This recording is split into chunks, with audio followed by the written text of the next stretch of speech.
Canada to work with manufacturers to shift from just-in-time, get the very cheapest input possible economic model to one that puts a greater emphasis on supply chains that are closer to home.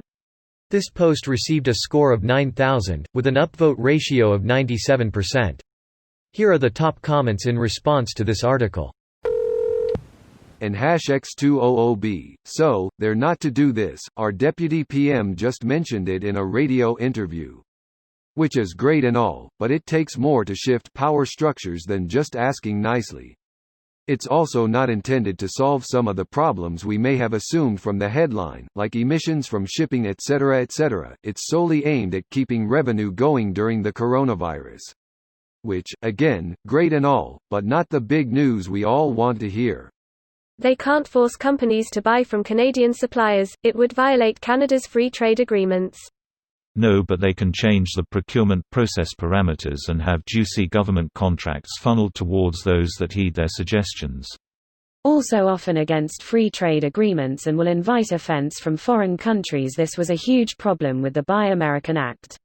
Stamp out globalism one way or another, be competitive without relying on slave, child labor and China of all fucking places. I like globalism with like-skilled countries, and I don't think globalism is all bad if it's controlled effectively for specific industries we don't want. First you have a foreign company coming in to build a factory to exploit the local labor. Globalism is really good and really bad simultaneously.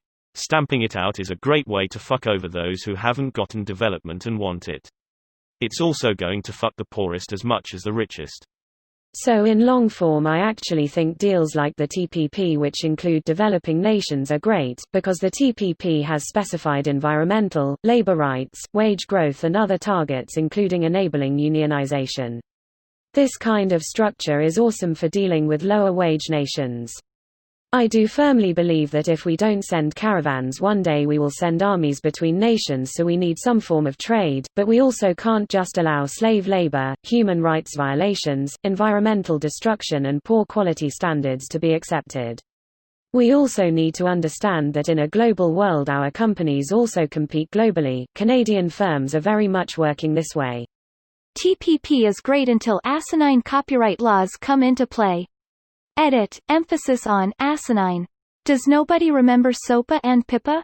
Also the part about foreign corporations gaining the right to sue local governments over local policies perceived to damage the interests of the corporation.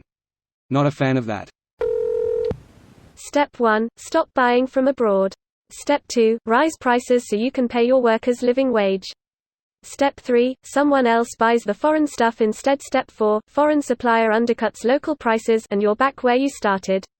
People will always go for the lower price if they think they're getting the same product. This video was automatically created by Reddit to speech. The article and comments in this video were selected from Reddit according to their upvotes, and any paraphrasing was performed by smmry.com, without any human intervention.